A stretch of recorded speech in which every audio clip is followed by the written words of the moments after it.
Dun dun dun dun dun dun dun dun dun dun dun dun dun dun dun dun dun dun. Whip it. Oh, I whipped my. Oh, there we go. Yeah, whip me out of sound. Ooh, there it is. Sound is back. You see that dip? Dip. I Dipadelphia'd right there on the All day thing here. long. You won't catch me not dipping, that's for sure. And I ain't talking about chewing tobacco. I'm talking about dip. Oh, shit. All right, everybody. Oh, I did it again. Yep, there we go. Welcome back to yet another episode of Art of the Jam. We jamming. We doing it. We're not jamming. We're sitting. Well, we are sitting, but the Soon object, we will be jamming. We will be jamming, partially through the show. So, well, have I got a question for you guys. First off, we are here for the wild, the wonderful, the cattywampus, the bizarro, off-kilter oddballs, the quirky works, and on-stage, off-stage eccentricities of those too weird for this world of Volume Duh.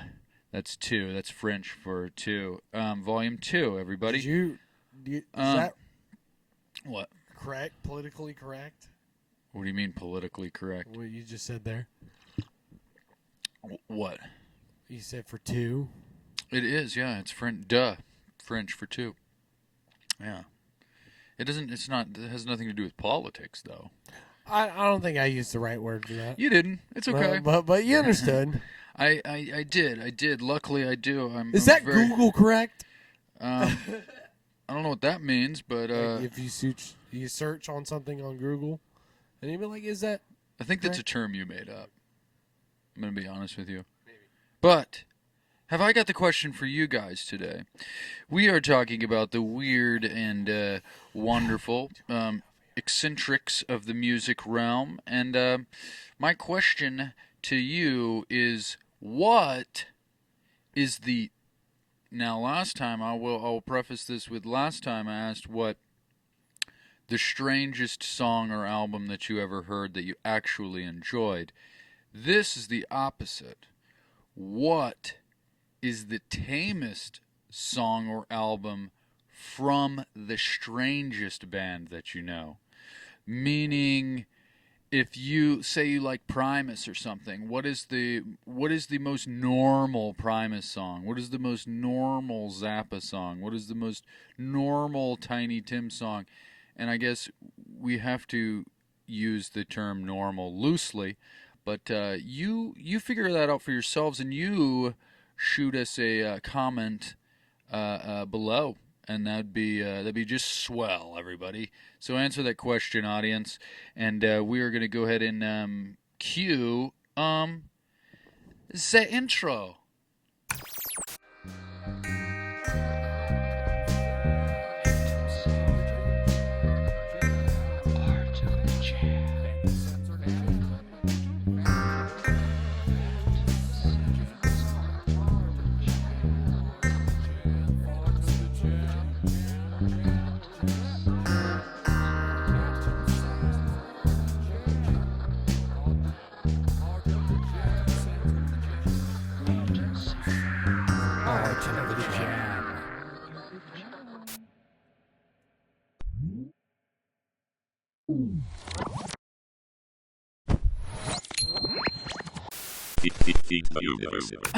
Yeah, we back. That was a terrible accent.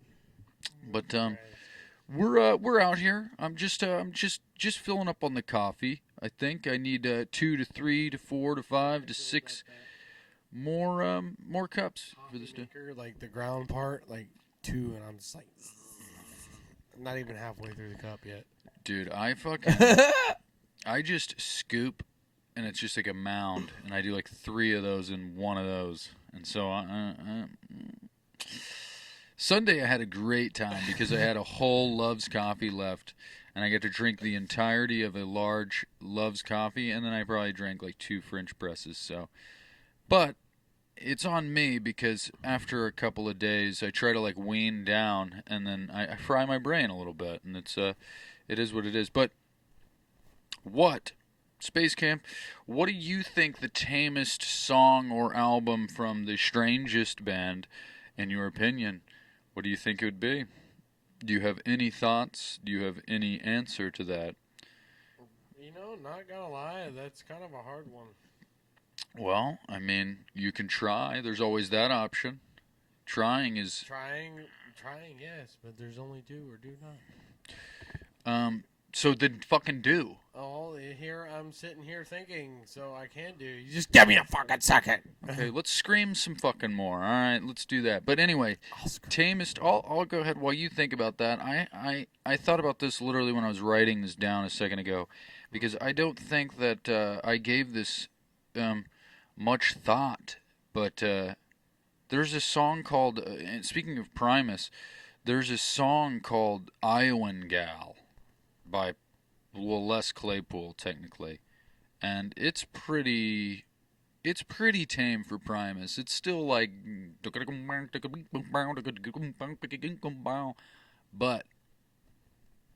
the lyrics are a little more tame than normal, and it's kind of like it has a nice melody to it. I got me an Iowan gal, I got me an Iowan gal. It's a good song, and I think that's pretty tame for Primus. Sorry. Go for it. I think I'm gonna go back to Slipknot. That's the strangest band you've ever heard, though? No, okay, then... Wrong. Just kidding. I guess it's your opinion, though. I mean, if that's well, not the it's strangest not that really strange, but I guess, like, the strange normal, like a normal for them, like, would be, like, Volume 3, which is, like, duality and, like, 4/4, I forget, and shit. Just kind of. What do you mean? Like, I don't. You've ever heard that? I push my fingers into my eyes. No, I mean I haven't heard it, but I mean, what makes it tame, rather from strange? What makes it strange? What makes it tame? What? Oh, if you look at their album previous, it's a little more like chaotic and more just cacophonous. Yeah. Interesting. It's not as more. It's not more or less, I guess. Melodic, not melodic, but it's just got more of melody more than screaming. Right. Okay. I mean, it's your opinion. There's more singing in Volume 3 than there is in Iowa. Right. So, well then, that's cool. That's your opinion, I guess. That was your answer. Is that your answer? I mean, I don't think Slipknot is that strange. They're a metal band. What's strange about them is their aesthetic. I think I misunderstood the question. I'm talking like a strange band, like fucking Tiny Tim is strange, like Frank Zappa is strange. Like there's weird. King Gizzard, that's another strange one. King Gizzard isn't. But I don't know. Isn't like albums or know them well enough, but I know they're strange. To me, they are. Right. I guess that is. I mean, that's the whole point of all these questions. Is the questions are relative. You know what I mean? Because there's somebody out there that's like could probably think that Primus isn't strange, and it's like, okay, they're pretty fucking strange, but unique, I guess. You know, you could go as far as to say that. Not so much as strange, but a unique band that. Almost plays something fucking relatively normal, I guess. But also, I'll segue with another one, another tame song or album from a strange band. Is the song, and it's probably one of my favorite guitar compositions ever. But it's called "Black Napkins" by Frank Zappa, and it happens to be on our album of the week. And what is our album of the week, you ask? It is the ever popular. It's an old one. It's an old piss dot. You know what's funny? You said black napkins, and I was like, oh, it's Frank Zappa. I was like, yeah. Because I've heard you talk about it before. It is a great one. And so, get out of here. All right. But our album of the week is Zootalours by the ever popular Frank Zappa. And I love the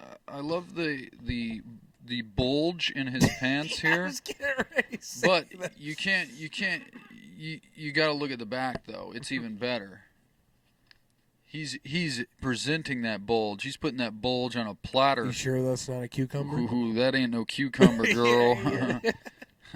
That's a cock. That's a full-on Zappa right there, dude. You can. They all got. It'll well, zap you. They actually. Well, the other guy, he does too. The other guys are pretty conservative people. They're hiding their dongs. You know, they're keeping their dongs secret, and I don't like that. I like this guy. Does he call his dick Frank Zappa Jr.? I mean, he's fucking dead as shit, so I don't know what he calls anything, but yeah, That's true. this is the 1976 Zoo de Lors. It's got wind up working in a gas station, black napkins, the torture never stops, Miss Pinky, find her finer, friendly little finger, speaking, wonderful wino, Zoo de Lors, disco boy. This, but black napkins, it's just a very tame vibe. There is the ending of the song is kind of cacophonous and jazzy. It kind of like just fucking derails at the end, but this song is so fucking beautiful and it inspires me a lot. And he has a quote that I love, and I feel like more guitar players and instrumentalists should, you know, they compared his guitar playing to other people, and he basically said that what he has to do, or what he plays on his guitar, does with his guitar, has very little to do with other people play and do on their guitar. And I know that's a very kind of vague statement, and I probably didn't do it justice, but I always loved that because he's just a one-of-a-kind dude, and there's a reason also, other than just the fact that this is very tame for him. I'm going to cover him in our topic of Too Weird for This World, Volume 2, after the jam sandwich, and I'm excited for that because he definitely did some weird shit, and it's fun. He's a fun guy. He seems like a really fun dude. But what was I saying? Fuck. Yeah. So that's Frank Zappa Zoo de Lors. I actually, fun story about the Zoo de Lors is when we did our first tour, I spent my last $30 on that album, and it was our second tour, I think. But yeah, It was. I seen it and I was like, "There's no way I'm not spending." I'd rather have this album than eat, and that's what I did. And luckily, it was the last day, so I got to go home and eat after that. But that being said, that is our album of the week: Zoo de Lors, Frank Zappa. Check it out. Black Napkins. Check out Slipknot. What was the Slipknot song? Was the album Volume 3? You said Subliminal verses. subliminal verses. Subliminal verses. Why'd you say that like Bill Cosby? I don't know, dude. Subliminal. I'll bring a Rudy, a bebop, a Theo, a dip, a do us a pudding pop. Those were Bill Cosby lip noises, definitely for sure. Dude, okay. That makes me want to do like, celebrity impressions, but only. Oh my God, that was on another podcast. But it's like celebrity impressions of with just using sounds. Well, they did it with comedians. It was like famous comedians, but with just doing sounds, like like be like, but it's like just like you like. Oh wow, who's that? Wow. Do you know who that is? No. Owen Wilson. Come on, Owen Wilson. Oh, yeah, okay. Wow. That was me saying wow, but I should have known that. but yeah, like things like that, like celebrity impression, but only using like sounds, and that would be a brilliant Bill Cosby one. Maze. I don't even Maze. know. No, that was more. Huh? Maze. It's Maze. Is that Billy Bob Thornton's character from No. Sling Blade? Rob Schneider from Grown Ups, who's like, "That's Maze, Oh. Maze." That's a very niche one. I think that's so. I would have never That's guessed the first thing that popped in my head. You has to be no. It has to be like something the celebrity themselves speaks or sounds like. Like Owen Wilson in every movie says, "Oh wow," you know what I mean? It's like wow, or every single movie that he does. But and Bill Cosby, it's like no matter what Bill Cosby does, he has those weird bottom bop, you know, whatever, what have you. But that's Or Tim Allen. Is he the yeah. Because honestly, I vividly remember that in Santa Claus. Yeah, he'll but that was way more prominent in Home Improvement, but he would sneak those in. I feel like in every movie there's at least like a Didn't Robin Williams have one too? Oh yeah.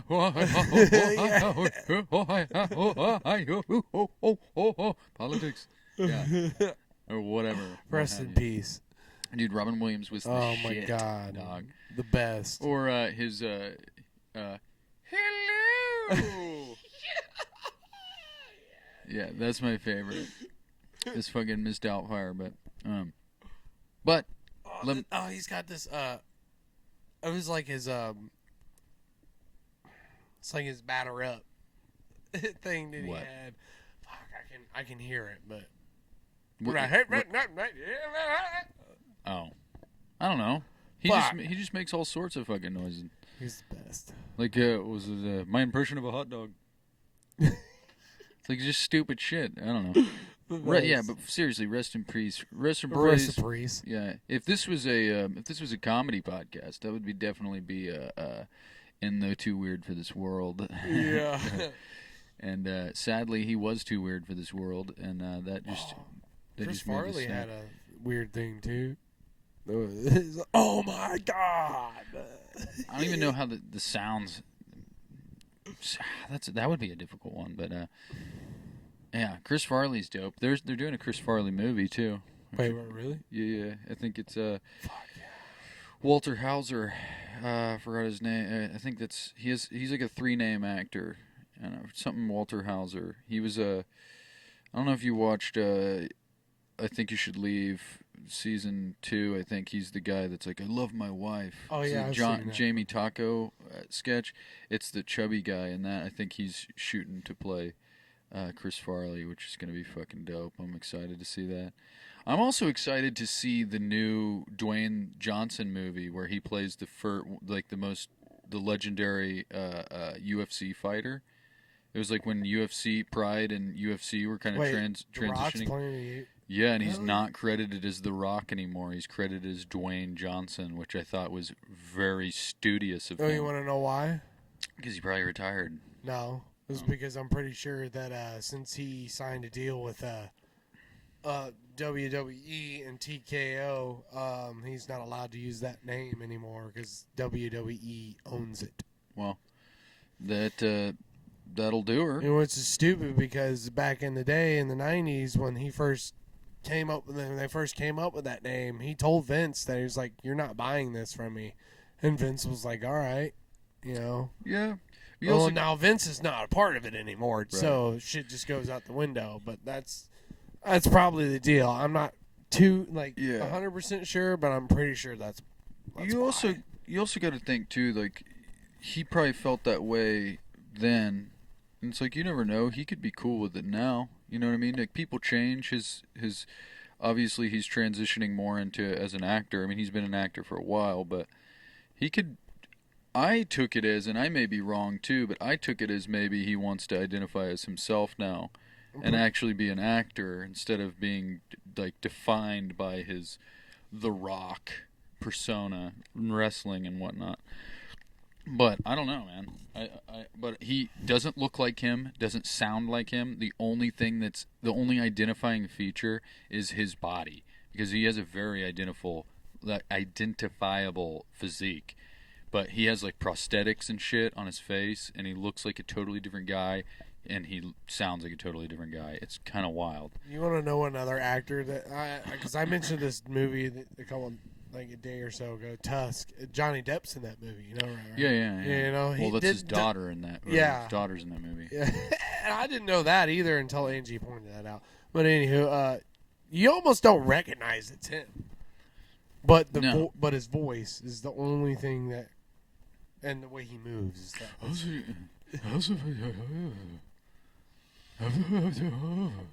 Yeah. Pirates. I don't know. that was. Yeah. Or do Johnny Depp as Trump. Huge. I don't know. Anyways, but yeah, dude. There's Tusk, and then I'm pretty sure Yoga Hosers. I don't think I've seen that one. That one is also Johnny Depp's daughter, and I think they're actually sequels of each other. Yeah, I think Yoga Hosers was first, and then Tusk was the sequel to that movie. I may be wrong, but I know that there's a Kevin Smith, like a 2-movie. What do you call? I don't know what you call. Is it a prequel? No, they're just like one.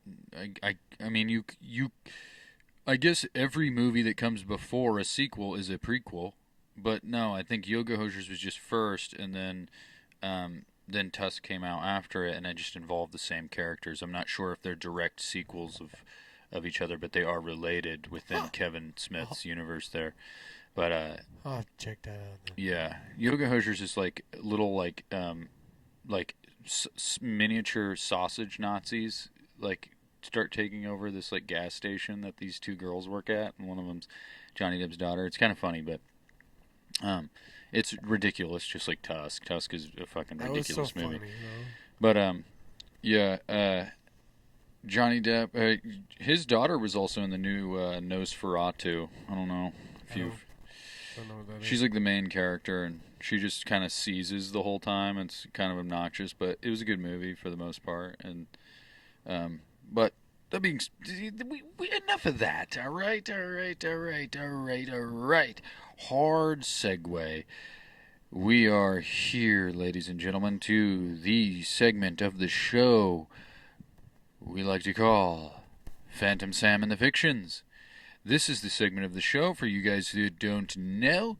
Over the course of the week, one or if not both of us will come up with a fictitious band name, 1, 2, 3, 4, however many we feel like we should present to the show, and we will discuss them, figure out what type of music they would play, what band they would, real life band they would open for or be on a bill with, and whatever and what have you. So, Phantom Sam and the Fictions, let it commence. Do you have any for us today? No, I don't, actually. Well, that sucks. I have 3, and I will start with fictitious band name number 1, 50 Fertile Bodies. Okay, now I was just thinking before that, it was like, because I usually come up with stupid ones, and I don't write it down because I'm like, that's dumb. And then what you just read off, I was like, what? Go ahead. More. But anyways, sorry. Distracted me. But anyways, repeat what you just said. 50 Fertile Bodies. Band name 1, 50 Fertile Bodies. Damn. What Go straight to like Cannibal Corpse. Like. I was gonna say like black metal. Yeah, dude. Or something. Or Cradle of Filth. Have you ever heard of them? Yeah, like almost like something like Bam Margera would listen to. I feel like it would be on the CKY and Viva La Bam Jackass soundtrack or something weird. Like they would tour with him and Cradle of Filth and what's that other one? Oh, there's another one that he listens to that's just fucking crazy. I don't know. But yeah, pretty much that vibe, like skater black metal. I feel like, or not necessarily skater, but only with the affiliation, only because of the affiliation with Bam Margera. I feel like I don't know why that just it does seem like a band he would listen to or something. 50 fertile bodies. Or I also get like a thrash skater thing to like suicidal tendencies. If you, Yeah, you yeah, know what that, I mean? yeah. I definitely agree. So they would be on pretty much a bill with all of those guys. They would Yeah. be on a festival with just that all of those guys. Um, but I guess we kind of nailed that one down. I think. Yeah, that was. What? We should do an album cover since that one was fast. 50 fertile bodies. That one actually is a sad backstory, though. Oh, Honestly, all of these are kind of no. Two of them are really why sad. we 50 fertile bodies is I've just been rewatching the Handmaid's Tale, I which don't know what that is. then I'm not going to get into it because I'll go on forever about it because it's just about a dystopian society where like a totalitarian government that like enslaves women because like we ruined the world and it's all like irradiated, so they're like cleaning the world but also enslaving women who they claim there's a class of women called the handmaids, and they're basically ritually raped. Okay, let's not do an album cover. Yeah. So, but to repopulate the earth, but they're forced against their will to birth children, essentially, and then the children are taken from them and shit. So and they move to a new house to birth another guy's. Like it's fucking wild. It's crazy, That's crazy. and it's super sad. But there was like a scene where they like killed acted like they were killing like a bunch of them, but they did like a false hanging to teach them all a lesson. I was like, man, they're fucking. How are they going to repopulate the earth if they're about to hang 50 fertile bodies? You know what I mean? Because then I was like, that's a dope band name, 50 fertile bodies. But anyways, yeah, we're going to move on from that before I get in trouble. So, fictitious band name number 2, Fly Orgy. How's that one Orgy. sad? That's funny. Oh no, I said 2 of them. The last one is kind of the last one I kind of had to modify so it wasn't sad, but this one Fly Orgy, yeah. Which it actually has a double meaning. Okay. But I'll get to the backstory after we figure this sweet. out. What do you think Fly Orgy would be? Fuck, dude. I get definitely like an alternative vibe from it, just a little bit. Yeah, I don't know. Fly Orgy, I feel like... With like a mix with like a Static X vibe. See, I'm not familiar with Static X. I don't want to say orgy, but orgy. There's a band called Orgy. Yeah. And it's just, I guess, like that industrial, like 9 Inch Nails, but with like a little more instruments. But with Offspring.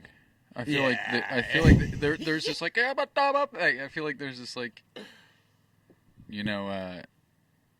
uno dos tres cuatro cinco cinco. Yeah, I feel like it's like there's like this like like I don't know. I feel like they're like funny fun mixed with whatever you just said. What did you say before that? Like industrial. And yeah, I feel like they're like industrial Offspring. Yeah, or but something. but when I say like a splash in industrial, but it leans more into instruments than electronic. Yeah. But they like bang on trash cans too. Oh, like yeah, the drummer, he has a drum kit, but he has a couple trash cans that he hits for like organic industrial sounds. I feel Right. like, I don't know, that just sounds fun. And the lead singer dresses up as a fly. I don't know. Dude, that would be awesome. Yeah, like the Fly, like Jeff Goldblum. Well, Jeff Goldblum. He's got to wear a bow tie though. Well, have you ever seen The Fly, the movie The Fly? No. Do you know what it is? Nope.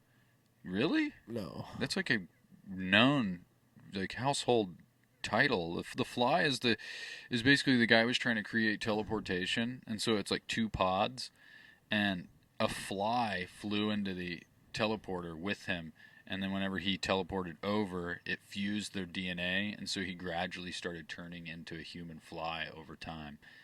And yeah, Dude, no, Jeff, I want to watch that. Yeah, well, there was an original one that was from like the black and white era. I don't want to say what year because I don't know, but like the black and white film era.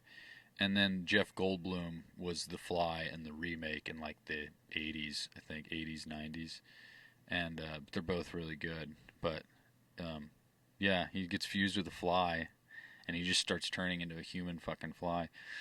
That's nuts. Yeah, but that one was because I was sitting there making food, I think, and like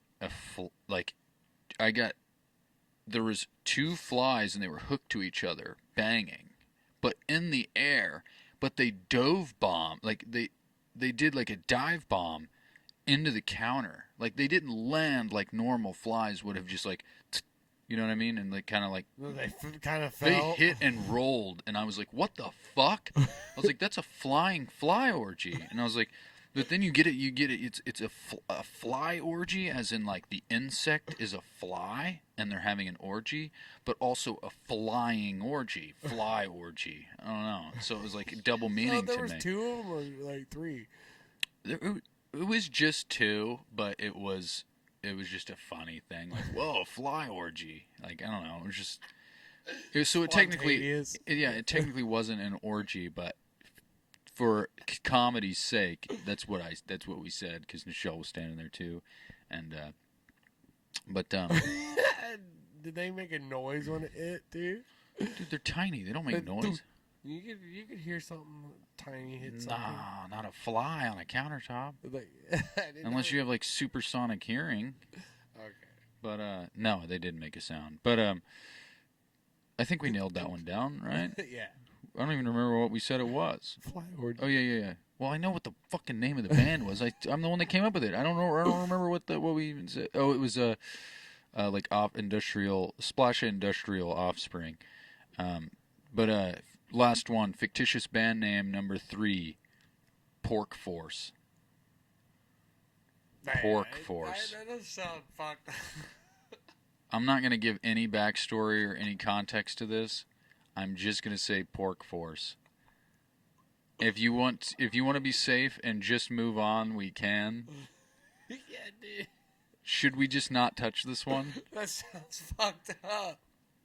Well, I'm gonna tell you, it wasn't that first. I had to modify it so it didn't sound fucked up. I was just gonna say it was a pig-based boy band,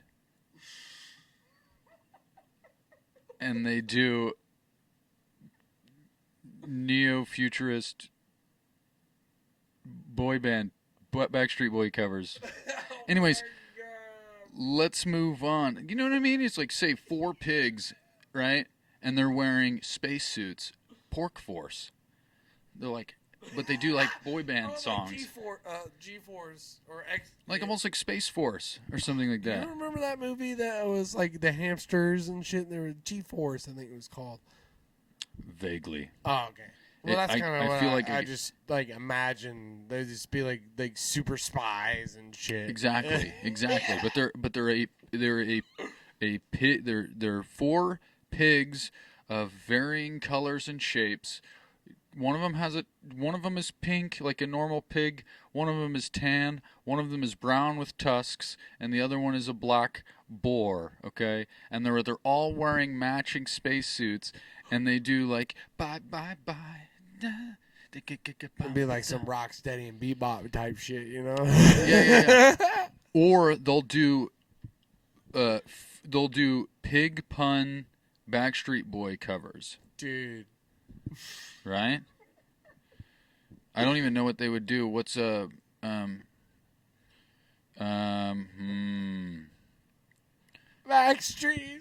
all right. Yeah, but I'm trying to think of like a fun cover or pun cover, like a.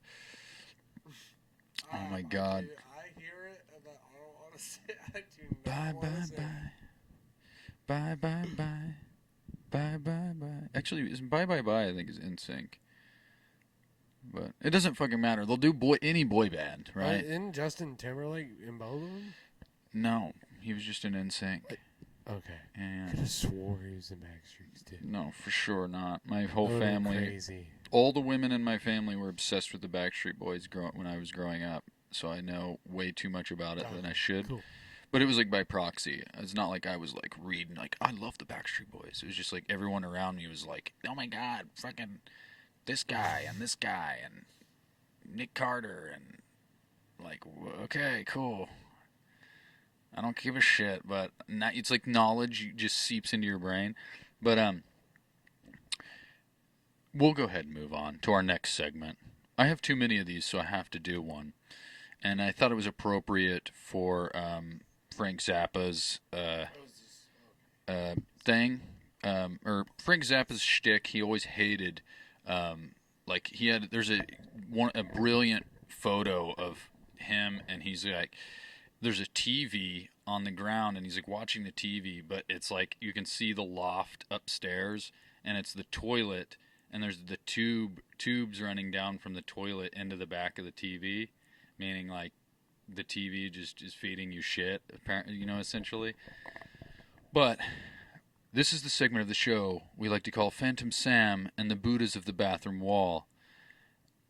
And my Buddha of the Bathroom Wall this is the segment of the show where amidst the vulgarities of venue bathrooms and the graffitis, vulgarities, everything, there's always something profound written on the wall, something inspiring or profound that is just exactly what you need to hear, or something interesting or enlightening.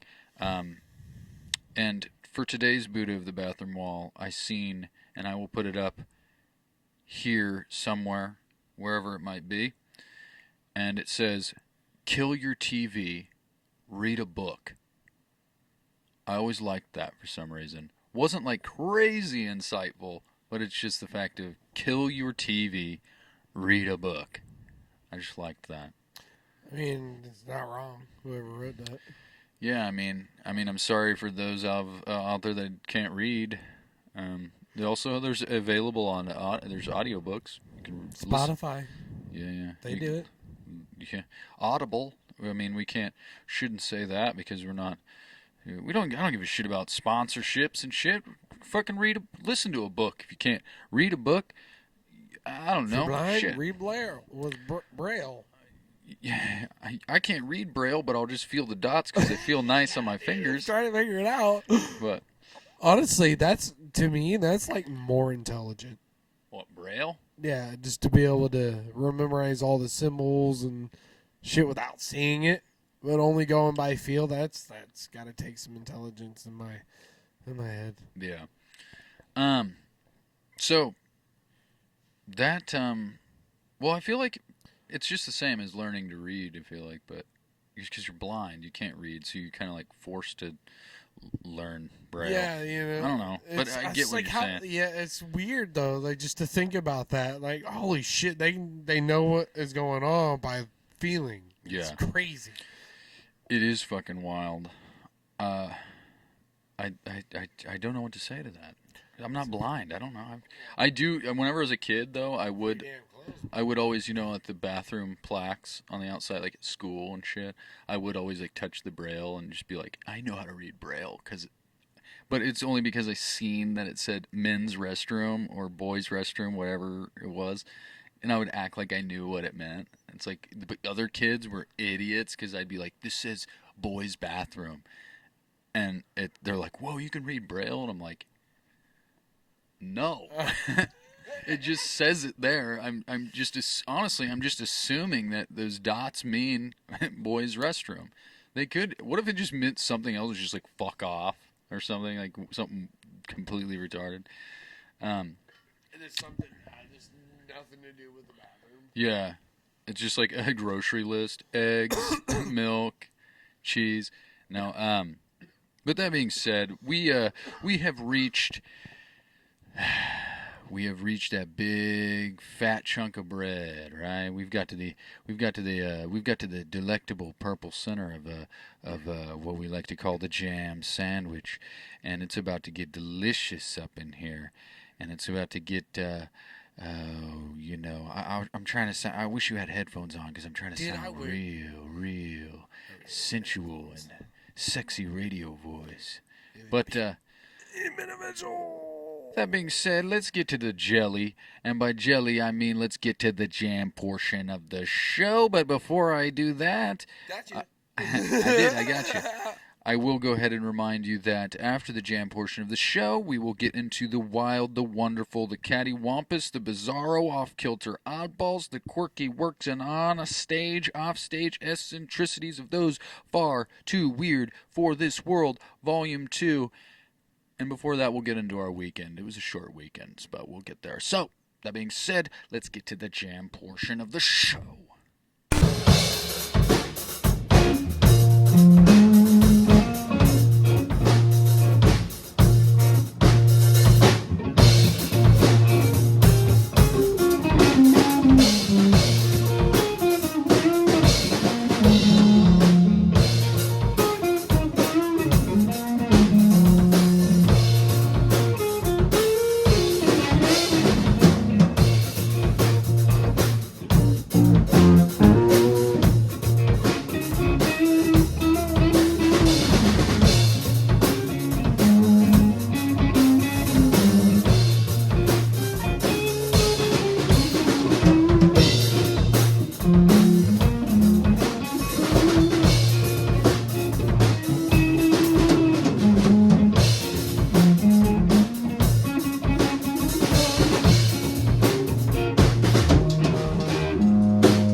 something about this pedal though.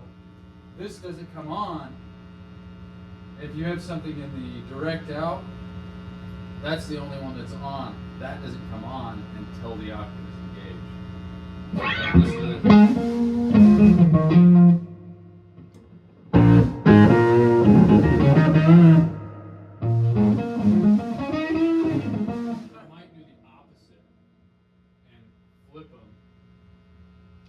This one I prefer the tone, natural tone to it. If I put the octave in that one, that'll give it that'll turn on that grit. Oh yeah, what we like about it, yeah. Dude, I like it, yeah. Why don't you do that? I'm gonna flip them off real quick. Because yeah, I kind of, yeah. Dude. The more and more we jam, and to where you're just like I don't know how to explain it, but I guess trying to add more bass with your thumb and shit. I love being able to fucking match you with this fucking floor tom. Yeah, no, that's fucking dope. Because honestly, it's hard doing it this way, going crossover, so I have to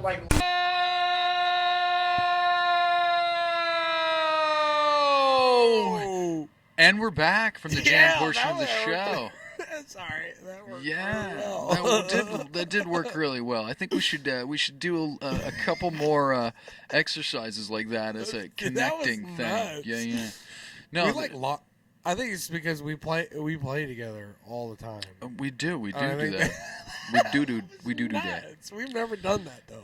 No, we definitely have not. But and it was a spur of the moment thing. But Tip, what was I going to say? Oh yeah, we're back from the jam portion of the show. I did not see you there.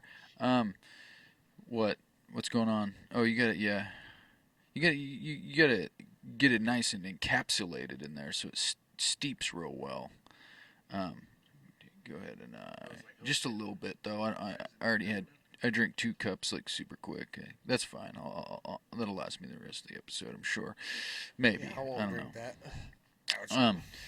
But we are back, and we are going to get into our topic of the show. But before then, we are going to, this past weekend, we'll do a little short weekend recap. And we did play at Inglewood Arts in Independence, Missouri. And a big shout out to Russell. He is always accommodating, very nice guy. Thank you it was also Russell on sound. He was kind of a one-man show as far as that goes. He was kind of the host, the sound guy, the MC, the whatever and what have you. He was and that was the second time, right? Yeah, we had played at Inglewood Arts before. The last time he tried to record our set, and he did, but it didn't come out. Something was wrong with the sound. I don't remember what it was, but this time I actually got a live recording of our set back, and so that's what you're saying. We might do something with that. You might see that. Do that like we would with the farm. Yeah. I'm probably going to release them, distribute them on streaming platforms. Because I agree, because that's push as much as we can out. Yeah, get a massive footprint. Yeah, it may be the same thing over and over, but there's going to be different shit in there. That's what I'm saying. Yeah, dude. I'm excited about that too, because I know from the farm there was some really cool shit that we were both doing. And also, this is the other thing about that too is. I did give it a little listen, and I know, and I know that you were kind of a little bummed about your performance. Yeah. But there was a lot of things in there that I heard about myself listening to I didn't listen to the whole thing all the way through. I just kind of skimmed it just to kind of hear a little snippet. Crash cymbals. Yeah. Sorry. But I think it's also when I listen to live albums, the beauty of it is not just you get a little snippets of different things, because it's a genuine one-time experience that what's happening, but you also, and what a big fucking a big fucking like slogan for this show essentially is the magic is in the mistakes, and it's like there's a lot of things in this in any recording of ours that has a couple mistakes in there here and there, but it's like that's what makes it human, and that's another reason why I want to put all of these things out, is because I want to be a fucking human being. You know what I mean? It's like I like putting this out there, and it's not like this shiny, polished Especially thing. Our first 19 episodes. Those are garbage. Yeah, like, I'm they're excited. But I'm excited for us what we're gonna do with those. You know? Yeah. I don't want to say they're garbage. There's a lot of fun things and everything, but that's the beauty of it. Is like there's it's just raw ore of like you're almost mining something, like you're panning for gold. It's like what do you do when you pan for gold? You have to sift through pounds and pounds and pounds of just sand and rock and just shit and water and what have you, just to find those little nuggets. And that's what I love about live music, and that's why I want to put out this like whole I want to put out a massive footprint of live material, studio albums, jam albums, what have you, everything. Like, I just think that's represented. Like, that's our fucking thing, dude. I think it'd be cool if we could have like this part of it. What do you mean? Like the talking part. You could be able to do that. Oh, that's all in the Inglewood Arts, yeah, and in No, in like the Live in from like the Farm. our show, like you would with the first 19 episodes. Yeah. Well, those were before we were even a technical podcast. Yeah, but yeah. just that would be cool. Cool to be able to distribute it like that, so you can get other places other than YouTube. You know, the thing that sucks, and I haven't checked on DistroKid lately, but they don't distribute podcasts, or else I would do it, like release every. I haven't quite figured out how to distribute podcasts, but I would love for this show to also be on Apple and Spotify and Amazon and shit like that. Do it like an audio and get away with it? Maybe, but I'm not sure. I'm gonna have to dig into it. So, like, if it's audio, it shouldn't fucking matter, right? Yeah, but now Spotify has video. Like, you know, Joe Rogan used to be like the only, like, well, I don't want to say the only, but the most like popular, and one of the only that was like a video podcast that was on Spotify as well. But now everybody puts their footage on Spotify now for their podcast, and you can just switch between video or audio. And I would like to still put the video up, you know, if all possible. But no, but we played Inglewood Arts, and so there might be some fun things coming from that. I do want to give a huge shout out to them because they're doing a lot of good things for the LGBTQ community and Habitat for Humanity and whatnot. So yeah, if you're ever in Independence, Missouri, you should go check out Inglewood Arts Center and support them, because they're doing a lot of good things, and they're trying their best to do what they can for the community. So that would be lovely. Russell.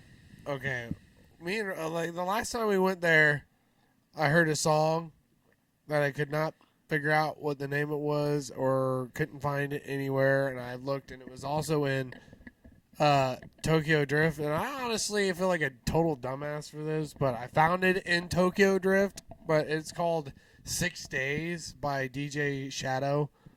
Just Russell, so you know, I found it. Did you already talk to him about it? No, I said something about it on the show. Yeah, and he didn't know. He didn't know what it was either, because I couldn't think of it. So it wasn't Tokyo Drift by the Teriyaki Boys. You know that song? No, but you should check out that song, because it's very like percussion-esque. Fast and the Furious, drift, Fast and the Furious. You can't hit that with the baseball bat. It's only my Tuesday. But that was pretty much our weekend. We did play with Sentimental Creatures, and they were dope. Every single one of them were you know, good musicians. Great fun fun people. We played with EXPLICIT. Got it right. Bang, bang, boom. I hope I got it right, or else I just made a fool of myself. That guy was weird in the best way. That's a good one for this episode, because that guy, his demeanor was like Chucky. Like, I don't know why. He just reminded me of like... Why would he would, like, and that eye contact was... It you was don't weird. have to look at me like that. But it was awesome. The way what I told him was like, the look in your eyes was like, you love what you're doing and you love that these people are here, but you might be a little suspicious of them or of us. Like, he was just like, or you might kill us, we don't know. It was just like, there was a lot of mystery to his eyes. I'm gonna die. Yeah, it was just that, like, when he would like look and smile, and then he would like do the side eye thing, I was like, ooh, you weirdo guy. But check out EXPLICIT. That was his first show ever as a solo act in 6 years. So give him his props there, because that takes a lot of balls and whatnot. And the Sentimental Creatures, they were great as well. Sorry about the amp troubles. And actually, it wasn't. Tubies in there. Oh yeah, she sounds nice and well. You got to burn them tubes a little bit for them to get nice and good and crisp. Yeah, I can hear now. Yeah, I love you, Vox, but you're fucking quiet as shit. I think I'm gonna run them both at the same time. Oh, that would be nice, because I do enjoy that muddy sound. Though. There's characteristics of both of them that I enjoy, that I kind of want to instill. Like I said before, I don't think you should ever get rid of that one. No, I think this was a good testament to that. I don't think I will. Because goddamn, that bitch is loyal. It is. It's like it's like the third time. You know, in SpongeBob, when he has Old Reliable, like the jellyfishing net. Yeah. And he like yeah, it's just my Old Reliable. But yeah, huge shout out to them, Russell, Inglewood Arts, and thank you to everybody that purchased some merch and helped us along the way. We really appreciate that. Now let's get into our topic. Our topic for today is all those eccentric musicians out there that are far too weird for this world. And they're quirky. Last time we got into like David Bowie and Tom Waits and whatnot, but now I have another little slew of musicians. I like that word. Yeah, slew of musicians. Yeah, I actually though Where'd you get that? Huh? Where'd you get that? Or did you come Slew? up with it? No, that's a word. I didn't get it anywhere. I got it from slew. What is that? My vocabulary Definition. Slew, like a variety, iteration, mini. I don't know exactly. I know what it's one of those words. I know what it. Yeah, a group. Like yeah. See, you know what it means. Well, I was just making sure that I had the right definition, so I asked you if someone's a little like on a tier from my intelligence. There's so many words that I know what they mean and I know how to use them. But if someone's like, define that, I'm like, no, I don't know what it means. I don't know what it technically, like the technical definition of it is. But let's get into the wild, the wonderful, the cattywampus, the bizarre, off-kilter oddballs, the quirky works and on stage obstacles of those too weird for this world, Volume 2. And we're going to start off with the subject of the show, who's been repeated plenty of times, but the good old Frank Zappa. So, I'm excited for this. When Frank Zappa was a child, and I'm going to go ahead and before I'm going to also preface this. I'm trying to do better than I did last time, but this is just a few fun facts about each of them. There's not going to be a crazy long story. It's just a few fun facts that make them weird. So, Frank Zappa. Apparently, and according to him, he never set out to be weird. People just thought that he was. And he sometimes resented his audiences, thinking they didn't understand his music. Not weird. I just wanted to express that he never thought that he was weird. And he thought that people thought he was weird because they didn't understand what he was doing. But, let's be honest. He has fucking weird subject matter and weird songs, cacophonous jazz music. It's weird. There's nothing wrong with that either. It's just because I love Frank Zappa, but it's weird shit. So I just think that if he was still alive, you should just be a little more, just lean into it a little more. I mean, even though he leaned into it more than anybody in the world, so really, my opinion means nothing to him or to anybody. But his father was a military chemist and would sometimes bring home old beakers and test tubes for Frank and his siblings to play with as children. Often, they would still be contaminated with levels of radiation, which I thought was kind of funny. This is like, oh, we're kind of poor, but I'm going to bring you some like contaminated beakers and shit for you kids to play with. I thought that was kind of interesting. Just because. That's funny. Yeah. It's like, it's just like, I don't even know. It's like, what? It's like doctors thinking cigarettes are healthy for you for the first like 40 years that cigarettes were around.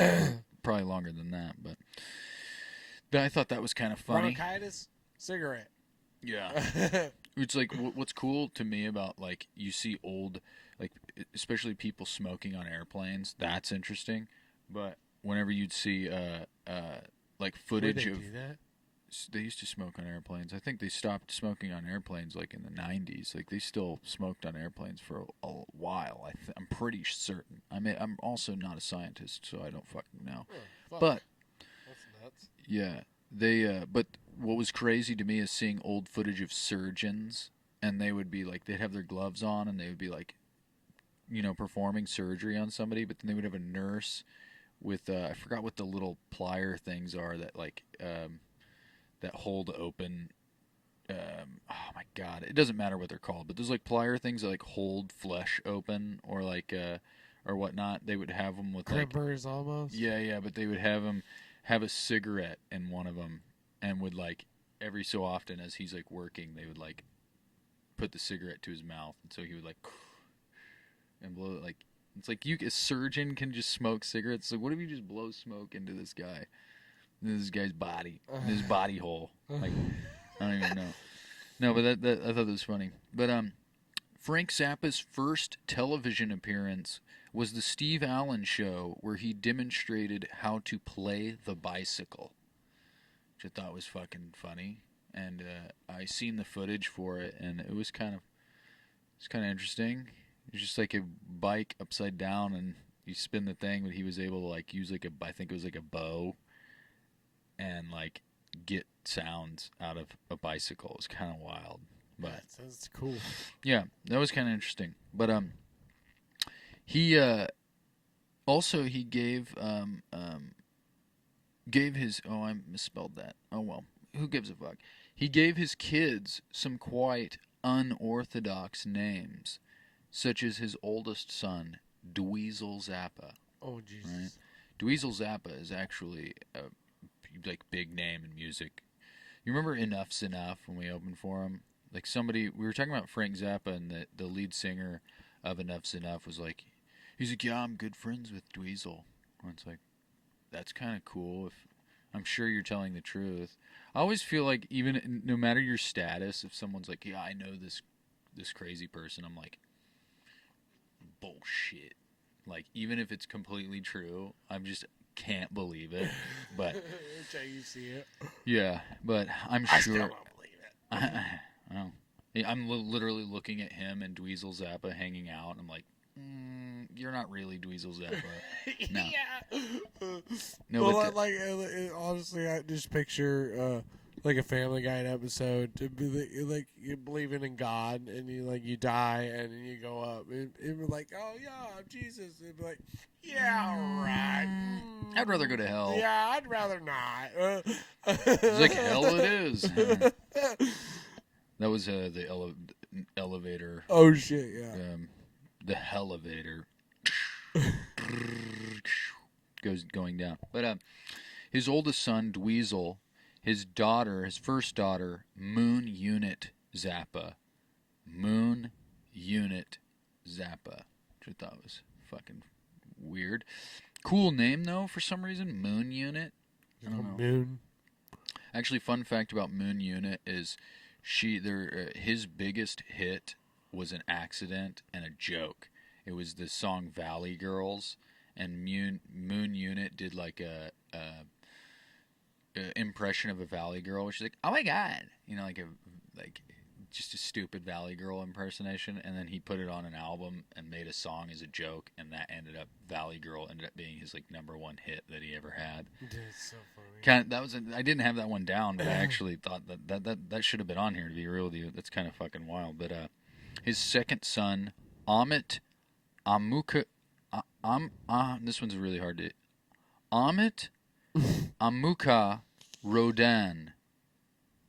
Fun fact about Amit is, I guess in an interview, Zappa had said that Amit was embarrassed when he grew up and went to school. He was embarrassed of his name because everybody called him Amit Vomit, and so he asked Frank Zappa to change his name, and so he wanted to be called Rick, and then all the kids at school started calling him Rick the Dick, and so he changed his name back to Amit.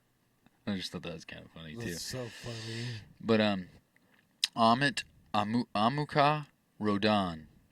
And then finally, his youngest daughter, Diva Thin Muffin Pagine. Yeah.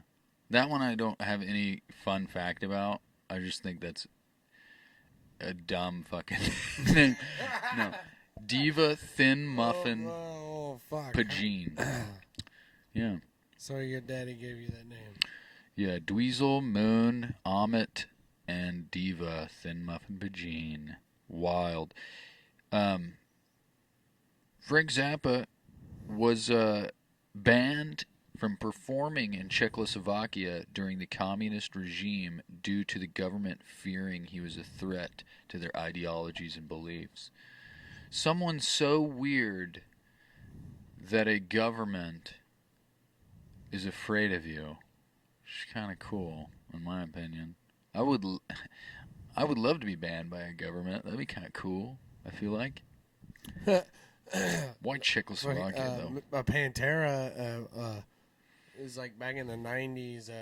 They played a show in Moscow, and it was like one of their biggest shows in Germany. Yeah. And they had the Germany military there.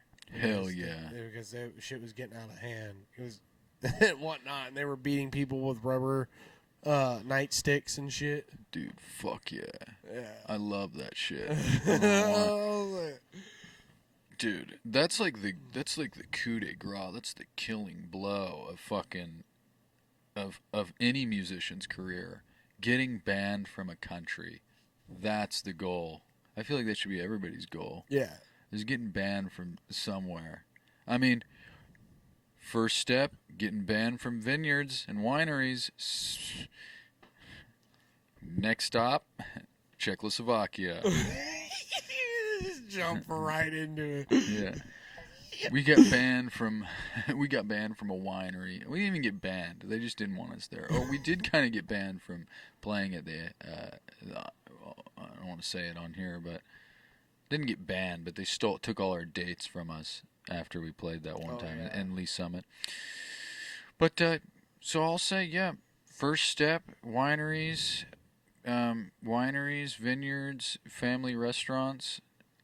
Next up, fucking countries, fucking regimes. Let's fucking do it, dude. But Frank Zappa was a huge known opponent against censorship laws, and he would often contest them in court because of Tipper Gore and her mission to censor art, essentially. And ironically, Frank Zappa put a strong language advisory sticker on his 1986 record Jazz from Hell, an album consisting of all instrumental compositions. He put a strong language advisory on an instrumental album. Do you understand the humor in that? Yeah. There's no words on it. There's no language. I thought that one was funny. Apparently not as funny to you, Space Camp. Anyways. Next up, that concludes Frank Zappa. Next up, we have someone that I'm not very familiar with them, but this next guy is the 1890s. He was popular, but Eric Satie is his name, and he was best known for his composition Gymnopedy Number 1. And if you ever doom scroll the TikTok or watch Facebook Reels or Instagram Reels, you would know this song, and it's a great shame that something so beautiful as this composition is used for something so mindless. I'm going to be honest with you about that. And I'll show you this afterwards, but this is a beautiful, beautiful piano composition, right? But it's in so many TikTok videos that it makes me want to it pisses me off, because it's just like something dumb, but it has this beautiful music over it. And I'm like, I don't know why that became a trend. I agree. I don't know why that became a trend. But Eric Satie invented ambience, or ambient music. He wanted to create something that was heard but not listened to. Elevator music, or background music, essentially.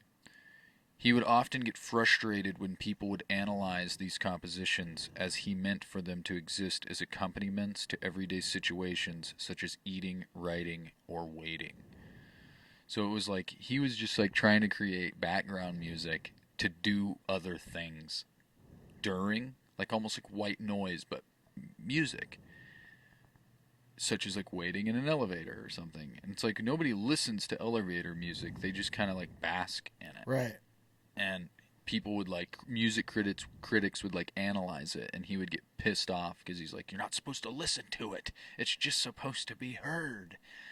And so that was kind of funny to me. In 1893, after a falling out with his church, he created his own church based off of the occult and numerology called the Metropolitan Church of Art of Jesus the Conductor. He was the only member, which I thought was kind of... Yeah, created his own church, and he was the only guy in it. He would actually... the only thing that he truly used his religion for was to write pamphlets slandering the music critics that gave him bad reviews. And it actually at one point even went as far as to him getting into a fist fight with a longtime critic of his. So it's like you get just so mad that this guy's writing you bad reviews. It's like, alright, now it's time for fisticuffs. We're gonna fucking fight. But yeah, he would just like write like pamphlets at the time that was just slandering music critics, like criticizing critics. And that makes me want to create a church, because if I feel like if I could create a church, I can just write and do whatever I want and not be penalized for it. Right. But as an act of defiance, Satie wrote a composition called Vexations, which instructed the players to repeat the tune 840 times, adding up to approximately 28 hours. It was never performed in a live setting. I wonder why. 28 hours straight. It's kind of funny, you think about it, it's like, it's not a struggle, but it's tiring to play for 3 hours straight. 3 hours straight sometimes. It's like if you were a musician and you were to perform Vexations, which is 840 repetitions of the same tune for 28 hours straight. It's like, could you imagine? I feel like take a month off after that. Just after one show. Just like, alright. That's fucking wild. But, he only ate white foods, such as rice, milk, fish without the skin, coconut, etc. And he never spoke while eating in fear of choking and dying. Which I thought was kind of... I need to stop saying that. After every fact, I'm like, I thought that was kind of cool. It's like, I for some reason, I'm just saying.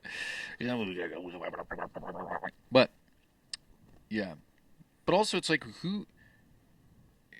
to me that kind of doesn't make any sense. He never spoke while eating in fear of choking and dying. It's like, of course, it's kind of like bad manners to talk with food in your mouth.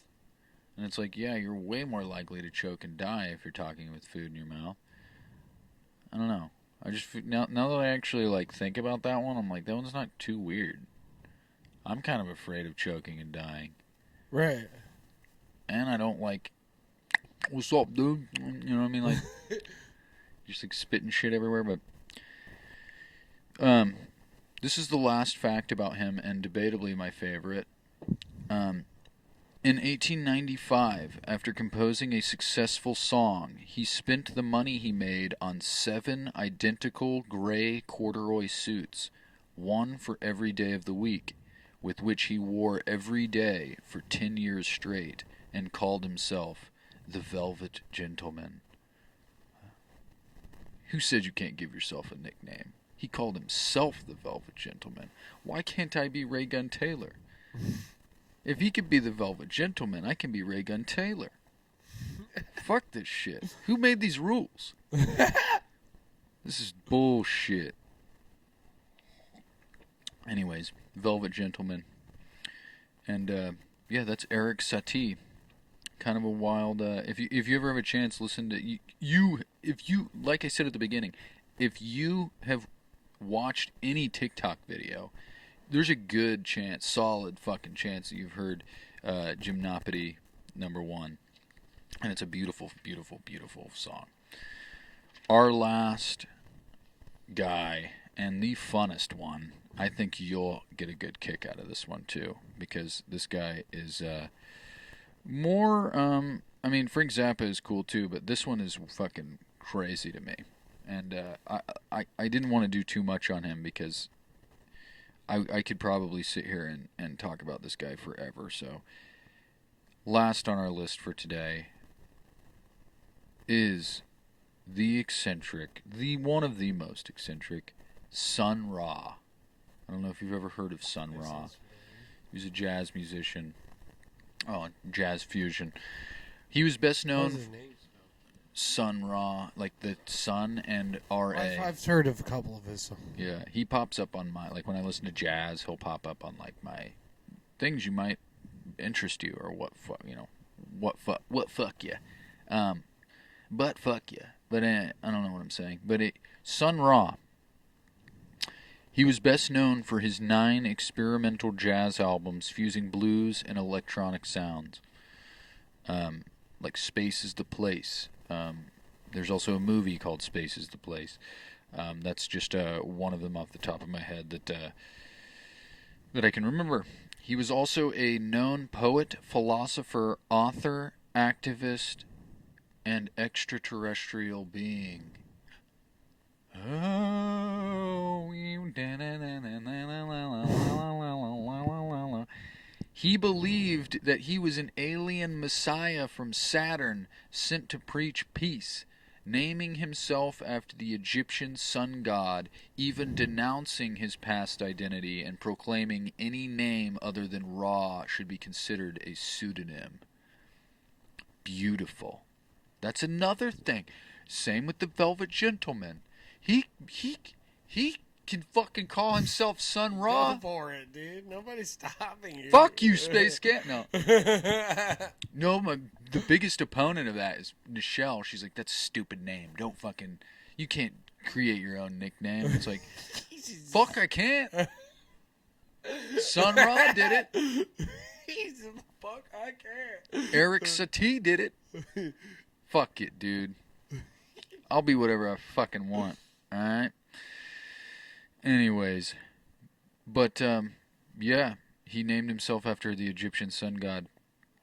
He popularized Afrofuturism, a cultural aesthetic philosophy of science and history that explores the intersection of the African diaspora culture with science fiction and technology.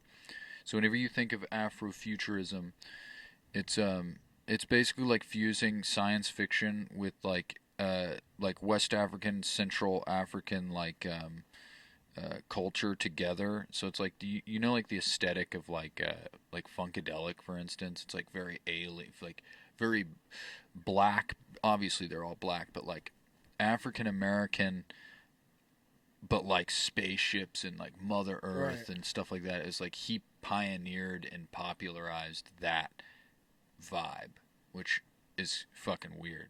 Which makes sense because he thinks he's an alien. He claimed to be an alien messiah from Saturn. Yeah, which is fucking dope, dude. And who knows, dude? We don't know. Yeah.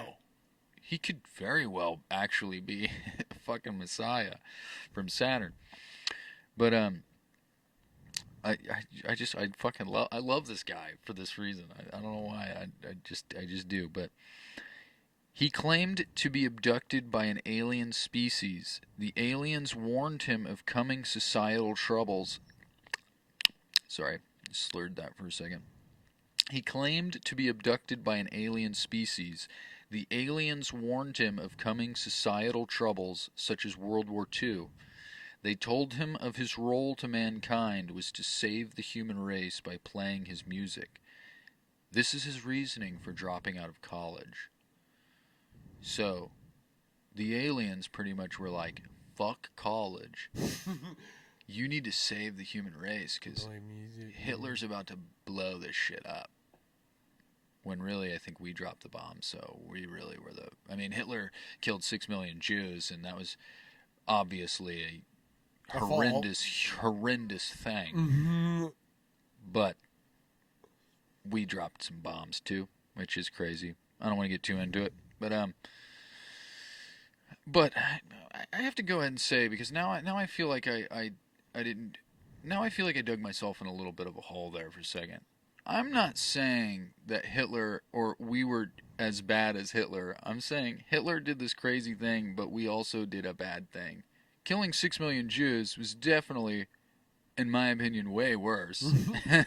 Let's just make that for the record.